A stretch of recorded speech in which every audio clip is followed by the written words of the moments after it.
Hey everybody, it's me, Angela Walters. Welcome to this week's live chat. Every Thursday at 3 p.m. Central, I get on here and we talk about quilting, whether it's our current video series or something else quilting related. So if you're watching live, thank you so much for coming. And if you are watching live, be sure to type your questions in the chat because Jessica is here as always, monitoring, kicking out the bad people, the spammers, and writing down your questions so I can answer them later. And in this week's live chat, we're going to recap the last video in our Mandala Free Motion Challenge Quilting Along. And this week, we kind of wrapped up the center of the panel. So if you didn't purchase the optional borders, this was the last one for you. We're going to finish up this quilt and get to sit back and look at our work and be super proud of how far we've come within the last 6 weeks. It's quite a task, though. It's a lot of quilting. So even if you're not done, no worries. If you've not started, no worries. There's a lot of stuff in this world that we can stress out about, and quilting should not be one of them. So if you are finished with your panel, bravo. If not, we'll be here whenever you're ready. The videos will stay up on my YouTube channel and my website indefinitely. But this week we talked about the teal shapes in our panel, and we talked about the background area. And I gave some tips for dealing with those big background areas or big negative space. Sometimes you hear that called as well. And in the video, I'd say, I think it's fun to look at a big area and decide how to quilt it. But I know for some quilters, it's not so fun. It's a little daunting to have all that wide open space. And so I gave a couple of techniques or tips that you can try. And this is something that you can apply to any quilt that you're working on. So even if you're not quilting along with me on the panel, no worries. You can still take these little nuggets and hopefully find them helpful with the quilt tops that you're working on and working with. So without any further ado, let's go to the pictures and kind of talk about what it is that we learned. So the first thing we talked about was the teal sections of the quilt. And in the video, I said, even though these are differently shaped than the other sections, everything I've said up to this point applies. And I didn't really feel the need to spend a lot of time kind of going on and on about that. I really wanted to just kind of hit that pretty close and then leave you to have fun with the other areas of your quilt. But some of the things that we've saw in the previous videos is stuff like using echo lines to, echo the shape that we're working with and using different fillers. And that's kind of what I did in the video. In this example, you can see two different sides of that teal section. One of them has the serpentine lines around the outside with a little bit of wishbone in it, and the other one has some pebbles. And I think what's great about it is you can pick and choose what it is that you like quilting. And so by this point of the quilt, if you've been quilting through the rest of it, you should have a pretty good idea what you like to quilt and what you don't. And so this is a perfect opportunity to quilt something that's easy or fun for you. And in the video, I said it jokingly, but it is very true. I love starting a new quilt and I love finishing it, but sometimes it's the middle part that gives me a little like, ugh.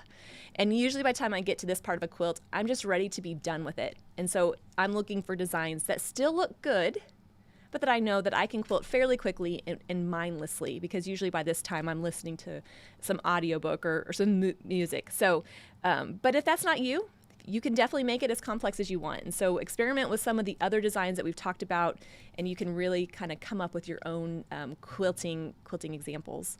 And this particular teal section, I just did some echo lines in there.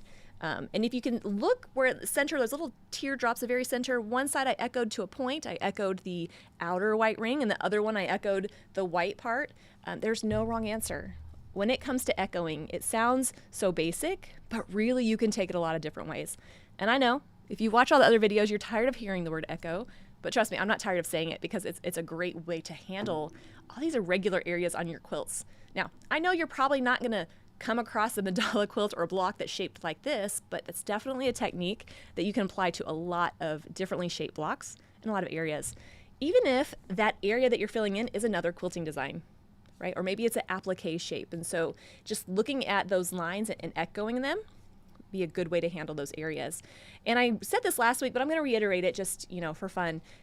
I know that some people are like, you say echo like it's the easier option, but it's not easy. It's not. You still have to get comfortable quilting, but the way the design goes together is easier. It's easier to look at an echo line and see how to quilt that than it is to look at a swirl meander and see how to put that together. So even though the execution isn't as easy as it might sound, the way the design goes together is fairly basic because we're just tracing or following those previous lines. But however you quilted those teal sections, go for it, do whatever you think looks good. And then once you're done with that, it's time to get to the background area or that other part of our quilt. So the first thing I said in that video, echoing. You're probably going to hear it 10 more times in the rest of this chat. But echoing around the outside of the mandala is just a great way to separate it from the filler that we're going to put around it. Like always, this is an optional choice. And I said that in the video, and I say that probably in every video. When I'm looking at that mandala, it's so bright, it's so pretty. I could say that, I guess. I designed it, but it's so striking that really I don't have to worry about the background quilting overwhelming it. But just adding those echo lines around it just kind of separates it, just kind of, lets it stand out a little bit more.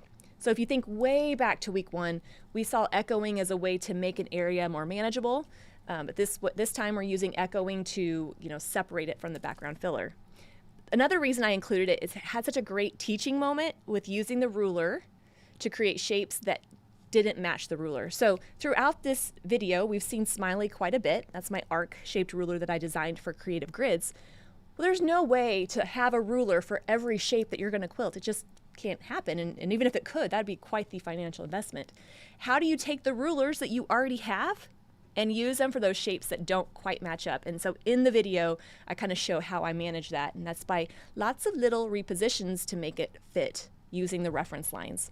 So again, if you're not quilting along with me on the panel, there's still some definite takeaways I feel that you can add or use on the quilts that you have laying around. So I echoed it twice. I kind of showed how do you handle echoing when it runs into something, traveling around it. And the reason that I left out that blue teardrop, I could have echoed around that, but I was just kind of drawn to that circle shape, and I wanted to continue that. So I could have echoed around the blue teardrop. It's totally up to you, however you want to handle those areas. And then in the video, I kind of talked about how I like to handle any gaps in the quilting while I'm there. That's just my own weird neurotic thing. You don't have to do that. You can even leave it unquilted. So that little section underneath the blue teardrop where that second echo line doesn't come to there's a little unquilted area, but I don't think it sticks out, and it's totally fine to leave it just like that. Now, whether you echo or not, totally up to you. Then the next thing you have to decide is how are you going to handle the rest of that area. Now, if you purchase a smaller panel, it's not a ton of background area, but it is irregular, right? It's just this big section in the corners, and if you bought the bigger panel, then you have even more area to fill in.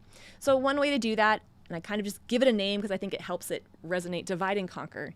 Take that bigger section and break it up into more manageable chunks. It's kind of like that saying, how do you eat an elephant? One bite at a time. And so here I'm just using the quilting to break up that area in little chunks, fill it in, and move on. And this is my favorite way to handle backgrounds. And I have some examples of other ways to do this. I'll show you in just a second. But looking at the mandala, I loved that kind of curve that echo makes. And so I thought, well, let's just keep going with those arcs and quilt those arcs and fill them in. Now, I do have a couple things that didn't make it into the video that I want to make sure I point out. But when I'm quilting my arcs, I'm just taking that section, I'm filling it in, and then echoing it. Again, that's totally optional. It's just going to help those little segments separate from each other a little bit. If you quilt your arcs and you don't really love how they look, or you're kind of struggling with that shape, don't echo it. Just quilt your sections and fill them in, and you'll just have this cool kind of texture in the background. So again, great for anybody that's working on a machine with a smaller throat space, whether it's a sit-down machine or a long arm, because again, I can handle everything right here and then move on in little steps. How you approach this area, it's totally up to you. And I think I did say that in the video. You can quilt all your arcs and come back and fill them in, or you can quilt your arc and fill it in and move on. So while you're quilting and working through your quilts, kind of ask yourself, I mean, out loud if you want, how do I like how this is going? How can I make this easier for me? What fits my preferences? And if quilting all the arcs and then coming back, that's a perfect option if that's how you want to handle it, for sure. So I'm always hesitant to show it, just one way. I mean, I need to show it, but I want to make sure that you understand there's so many different ways that you can go about handling those areas. Now here you can see a little bit more blending in threads. So when I quilted the panel, I used slightly contrasting thread. It's just a light blue thread color, so you could see the quilting. However, if you're quilting your panels, go ahead and use that thread color that blends in or matches the background. So, the white or even the yellow, even though it does have a little bit of contrast, it's gonna not be so bold. That's really gonna help you just see that texture, that pretty texture in the back. I like to joke, sometimes people will ask, can you put too many quilting designs on a quilt? And my answer is, I guess so. I just never seen it happen. And the reason I feel like I can get away with using so many different designs is because using a thread color that blends in just gives you a nice texture. So let that be encouraging to you that you don't have to use, thread color that contrasts in that area. And now what you put in your arcs is completely up to you. We saw some swirls, we saw some feathers. On this picture, you can see on the bottom, I used a Taj ruler to quilt a little teal, like a little leaf shape, and even some wishbones. So again, as you're working with this, you can make it however you want to. It's like a choose your own quilting adventure. But it's also a great way to practice fillers that you're not comfortable committing to using over the whole quilt. So if you're quilting your arcs and you want to try swirls, filling in an area this big makes it just a little bit more manageable than a whole big area. So again, it's a great way to practice different fillers as you're filling it in. Now in the video, I kind of showed how to offset the arcs. That's just because that's what I thought would be cool. Quilt the arc so that it kind of centers on the previous ones. But you can also echo, and in the corner you can see those arcs echoing instead of offset from each other. This might actually be a little bit easier if you're having trouble connecting those, or especially on the larger panel. We're going to see that here in a second. But on the smaller panel, it's pretty straightforward to quilt those rows just on that angle. Don't be afraid to mark out the path either. I mean, in the video, we saw how I kind of marked registration lines and I kind of give myself a guide, but if you want to mark out every step, you can definitely do that. Whatever you will do, whatever you need to do to get it done, that's all that matters. Now let's talk about the large panel because there is more space on here, and this is something that I didn't really have time to expand on in the video. As I'm editing the video down, I'm like, oh my gosh, this thing is like 30 minutes long. That's a little excessive for a YouTube tutorial. So there's some stuff I couldn't really cover. When you're working on the large panel, those of you that purchased that, we have a lot more area to connect with. And instead of running into the edge, it's continuing all the way around. So we have more arcs that we need to connect. And one thing I did not get in the video is those arcs do not have to touch each other. If you look in this picture, this is kind of an in progress picture. You can see that partially quilted arc doesn't touch the one next to it. And I'm okay with that. I'm still centering the arc on the previous row. And I'll do the same even if they don't touch. And so we'll see here in a second another photo in progress. But don't feel like your arcs have to touch. This might actually be reassuring or encouraging for those of you that are having trouble keeping them consistent. Just plopping them where you want and then using the filler to fill in the rest. So here you can see in progress, there's my leaf, my arc. I ran out of bobbin thread, so I just took a quick picture, and they're not touching each other, but I'm still going to echo and still fill it in. So when you look here, this is a little bit more in progress. This is as far as I got on it. Fun fact, I'm currently working on 4 of these different panels, and so they're all in various, I have one that's finished, and the rest of them are in various stages of completion. And I really wanted to finish the big border, or the big panel, so you can see it. And so here you can tell, same thing, I'm quilting those arcs, they're offset, but if you look at them, they're not always touching, and that's okay. As that mandala gets bigger, as those arcs go out, they're going to be more spread apart, and that's fine. I'm still doing the same thing. I'm still centering that ruler on the previous row, even if they don't touch. And you can kind of see that in the outer ring on the right, that one that's kind of sitting there, you can tell the 2 underneath it are fairly spread out. And then eventually you're going to run into the edge because there is always going to be a boundary to our quilt. And so when you run into the edge, you're just going to, as you can see on the top, pretend that arc is there, quilt it, and echo it and fill it in. Now at this point, what I would do, if I had time to finish it, I would have just echoed around the outside and put some filler in it. So even if you are doing the arcs, you don't have to carry those all the way out. Just do a row and then fill in the rest, right? So don't ever feel like you have to stick with one design throughout an area. You can definitely switch it up. You can actually combine the 2 techniques that we saw, this and the change of scale, which we'll see here in a second, by quilting your arcs and then changing the scale of that in the background of the arcs. So again, playing around with different fillers, I used the continuous curve in there, added an extra echo line inside of those to make it a little bit easier to quilt. I love how it turned out. And I think it would be fun, even though that thread is contrasting, if I had like a light blue and then a light purple thread and then even a light yellow, it would be kind of fun to play around with just a touch of contrasting thread in this area. Unfortunately, I just didn't have time to get that done. But if anybody does do that, I would love to see a picture. So moving beyond that, though, I know that not everybody loves to quilt with rulers or likes to take the time to plot that out. That can be pretty meticulous. And so another option, real easy, not easy, an easier way to draw attention is to use a change of scale. This actually came up in our last week's live chat when somebody asked, how do I get used to quilting a design a different size? And it does take practice. Well, here I used my water soluble marker to mark out some sections, and I just knew this section I'm going to quilt it smaller, and the next one a little bit bigger, bigger and bigger. This really works because it draws your eye, to where that smaller quilting is going to draw your eye to that point, but I don't have to do small quilting over the whole area. So again, it just lets me put the emphasis where I want it and kind of get a little bit easier and quicker in the rest of the quilt. I like to say you don't have to do difficult stuff over the whole quilt. Pick a couple places to put, your wow quilting, and then do something pretty easy in the rest of it. Now in this, I kind of drew the sections or kind of divided it up so that it kind of followed the shape of that mandala, kind of followed that curve. But I could have done straight lines that way. I could have done it vertically or horizontally. You can break those sections up any way you want. I could have a lot more smaller and a lot less bigger, however you want to handle that. But the reason I like to mark out those reference lines is it helps keep me on track. It's really easy when you get started to, have an idea what you're doing, but then when you move over to the next section, not remember what that looks like. Now on a sewing machine, not so much of a big deal because you can always kind of see what you're doing. But on a long arm, if you start at the top and then work on the middle and come to the bottom, it's hard to remember how you handled that. So real quick registration lines, and then easy to remove, just spritz with some water and remove it. This is something that I use a lot, and you can also use it in other ways as well. So a little bit up closer. When you're quilting though, don't feel like, oh, I hit that line, it needs to shrink right away.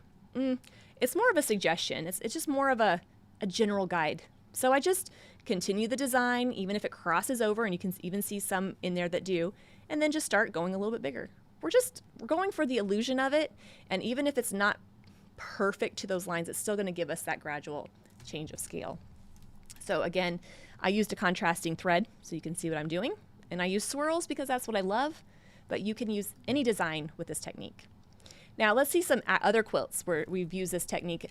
This particular quilt was one of the first solid quilts I ever made, and I kind of liked how it looked like a waterfall or whatever it's supposed to look like. But there was a bunch of background space where I didn't want the quilting to overwhelm, or I don't really need any attention back there because the center is so vibrant. So if you look at the background, the pebbles at the top are smaller, and then they just get bigger as we go down. Same thing, I just marked my registration lines. Or if your quilt has seams in it, you can use those as a guide as well. So if I had a bunch of straight seams, I could use that. I don't have to do tiny pebbles over the whole area, but it does give me that gentle change, just a little bit of interest without doing tiny pebbles over that whole area. So again, it lets me kind of put the emphasis where I want it and then move on. I had it go from top down, but I could have also had it come from inside out. Really, it just depends on what you feel like doing at that point. There's no wrong answer. This quilt's kind of hard to see, and we've seen this in the challenge or in the live chats before, but in it I was doing kind of like a wavy, flowery shape. Same thing, a lot smaller in the center and kind of bigger coming out. So I used the piecing as a guide for this. So as I'm working, I knew the smallest blocks would get the smaller feathers, flowers, and then as it gets bigger, they get bigger as well. But when we're talking about changing the scale, I'm actually talking about the spacing between the lines. This is the key here. If my lines and my swirls or my leaves or my paisley are 1/4 inch apart, that's going to make it more dense. So maybe the next one they're 1/2 inch apart, or just a little bit more spaced out. It's not so much about the number of petals you add or the echoes. That doesn't matter. It's the spacing between the lines. Now, if you're newer to this and you're kind of struggling keeping it on track, I did give a couple tips in the video. You can keep a piece of paper right next to you that has just one of each of the sizes, so you can just visually check, or think of a real life thing that you can relate to it. So in the example, I used money. Now, I know not everybody listening uses American money, but you could do the penny and the quarter and the $50 or whatever it is that you have laying around. It could be hairband size, and it could be glow line tape size, however you can relate to that. Being able to use something you already know to apply to that will make it easier for sure. So give that a try. And some of you might say, well, as I quilt, they tend to get bigger anyway, or tend to get smaller. Well, that's great. You're just kind of ahead of the curve. So when you're changing at that scale, I promise it's a lot of fun. Now you can take this technique and you can really run with it. So when I'm marking out my sections, I'm just changing the size of the design, but I can use those sections to transition from one design to the next. So for instance, in the first section, maybe I do leaves. In the next section, I do leaves and swirls. And in the next one, I just do swirls. And it's going to give me that gradual transition from one design to the next. Not only is this a great way to add interest and texture to the back of your quilt, but it's a great way to use designs that take forever to highlight and then transition into ones that are easier. I love this because I can get the same effect with less work. And so now some other pictures of quilts that I've used, some different techniques for the divide and conquer. When I talk about using the quilting to break it up, we saw arcs in this video, but it could be wavy lines. I could use those wavy lines to divide up that negative space and then fill in between them. Still same thing, right? Quilt the echo line, echo it, fill it in, do another one. So that same kind of thing, just a different shape. And I know it's difficult when you see something one way to imagine, it's hard to imagine it a different way, but definitely try to think, how can I take this technique and use it in other ways? This particular quilt, another example of just doing a bunch of different designs, kind of breaking up that background with some little starbursts or some wavy lines. But now you can kind of see it's the same idea, just some different designs. So when you're looking at those big areas or those areas you're like, I don't know what to do with this, try to think about how can you use the quilting to break that up. This is actually one of my favorite ways to handle that, to use the quilting to create those secondary designs.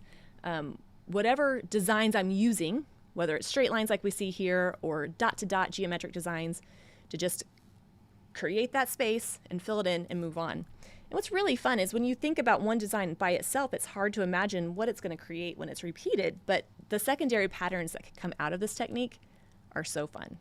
I promise. So let's look at this feather. In this particular design, the feather is, the most important part. I wanted to show it off. I wanted to do some tight pebbles right up next to it because I knew that contrast would make it pop. But I don't like doing lots of pebbles. It's very boring and tedious for me. So I don't want to do pebbles in that whole green background. I just want to do pebbles right up close to that feather and then transition into something else. So my sections there follow the feather, right? Closest to it are pebbles. The next section are pebbles and swirls, and then so on and so forth. So again, using that technique to put some wow where you want it and then move on to something easier. And here we can see a little bit closer as well. So you can see the pebbles up by the feathers, then the swirls, and then as we get down towards the bottom of the picture, just swirls. Now, I could sit here all day and be like, oh, I love the texture it adds, the contrast and all that, but it was actually easier to do the pebbles and then use the swirls in the rest of the area. So don't tell Tula I said that, because I'm sure she thinks I did it because of the juxtaposition of the designs. But it's definitely something that you can use in a lot of different ways. And I had kind of a lot of fun going through and finding pictures of examples of those. I didn't want to take forever, so I didn't pull them all out. But again, you can kind of see using those different sections. And here, same thing. It's just a little bit more elaborate designs, but same idea. As we saw, this is kind of a closer picture of that flat shot, just changing thread colors as well, because, why not? So when you're looking at the background areas of your quilt, there's so many different things you can do with it. And hopefully, when you're looking at your quilts, some of these things will kind of pop back into your mind. Now, I know as you're working through your panel and finishing it up, questions might come up. So please be sure to post those on the Facebook page. You can leave them on the videos, but if we have any questions now, I'll be glad to answer those. Next week, we're going to be talking about the borders. So those of you that did purchase the coordinating border panels, we'll be talking about those. I'll give some tips on how to quilt them. It'll be good times. And then we'll still be doing the live chats even though the video series will be done. Do I need to learn how to quilt feathers upside down? I had trouble quilting feathers in the purple last week. If you can quilt the design in all different directions, it will be a lot easier for you. But I'm not saying that you should learn it in all different directions right off the bat. Take your time, learn the design in one direction, and then learn how to change different directions. If you're on a long arm, that's not going to be so easy. You are going to have to learn how to go in different directions. The good news is, if you need to, let's say you're comfortable doing it this way, but when you flip it to the other side, mark out a couple of those petals or mark out part of the design just to help get you going, and then it will be a little bit easier. But yeah, unfortunately, especially on the mandala, but really it happens on a lot of quilts. We have blocks going in all different directions. Getting comfortable with those designs in different directions will really help. Do I base my quilt on my long arm before quilting with rulers? Not generally. When I'm long arming, let's say I have my path that I'm going to quilt right here, I will stabilize the top and the sides, and then I'll just quilt within that area. And so no, I don't do any special stabilizing when working with rulers. I kind of use that stitching in the ditch as I go. So I hope that answers your question. You can, if you want to. It's totally up to you if you want to have that all kind of held down, but nah, I don't treat it any different. What is the stitch length you use on your long arm? Well, I don't use a stitch regulator. I'm always quilting in manual on my long arm and sewing machine. So my stitch length is organic. That means it's sometimes smaller and sometimes bigger. And so if you, though, need a stitch length, you're like, tell me something to go with. I usually tell newer long armers about 11 to 13 stitches per inch is really going to get you where you need to be. If you're doing really tiny, tiny micro quilting, you might want to do more stitches per inch so you can get that tight curve. But if you have to rip it out, it is not going to be fun. So that's just my opinion, though. Will I go over how to quilt the shadow areas, or do you have any suggestions? That was one thing that did not make it into the video. So on the big panel, there's these very subtle shadow sections that are just the same as the outer, the blue and the teal ring. You can quilt those just like you did those sections. I think it'd be fun. And that was something I meant to use the design idea, but I ended up just having time for that too. So for those shadow sections, quilt them just like you did the dark blue and the teal and the purple sections, or use a different design if you'd like. It's just kind of cool because those lines are already there, but they're subtle that you can quilt over them should you need to. So that's about the only suggestion I have for that. This is funny. My feather fronds are looking between Vienna sausages and pigs in a blanket. Any suggestions? Well, now I'm hungry. Thank you very much. No, if they're looking like Vienna sausages or fingers, right? You want to make them rounder and bigger. I mean, feathers are really nice when they're big and beautiful. So usually we're making them too skinny and not trusting ourselves to make them rounder. So one thing that will really help is kind of giving yourself like a couple inches. And it's going to feel uncomfortable too. Like making it bigger can feel scary, but I'm telling you, it just looks better. I mean, even if you look at that quilt I showed with Tula's quilt with that big feather, those feathers, petals are big. I mean, they're like this big. It's twofold. They look beautiful. They look fuller and prettier, like, you know, like if you had like pretty flowers or something, but it also takes up more room, makes it easier to quilt. Now, when we're quilting petals in a defined area though, like if you're trying to fit in feathers in the blue, you don't have as much room to go big, but you definitely want them wider. So that's the best suggestion I could give you there. And in the Feathers Free Motion Challenge, Quilting on Fabulous Feathers, I did a couple of challenges ago. There's like a video in there, it's like troubleshooting feathers, and that's one of them. Making them too skinny just isn't pretty. So it seems counterintuitive to make it bigger, wider, but it really does look better. And as a benefit, it's quicker to quilt. So that would be the quick little suggestion I have. So anyway, thank you everybody for hanging out with me another Thursday and chatting with me. Like I said, next week will be the last video in our series. That will come out on Tuesday. And then on Thursday, I'll do a live chat where we'll talk about that and kind of wrap up the whole challenge. So until then, everybody stay safe, have fun, happy quilting, and I will see you soon. Bye.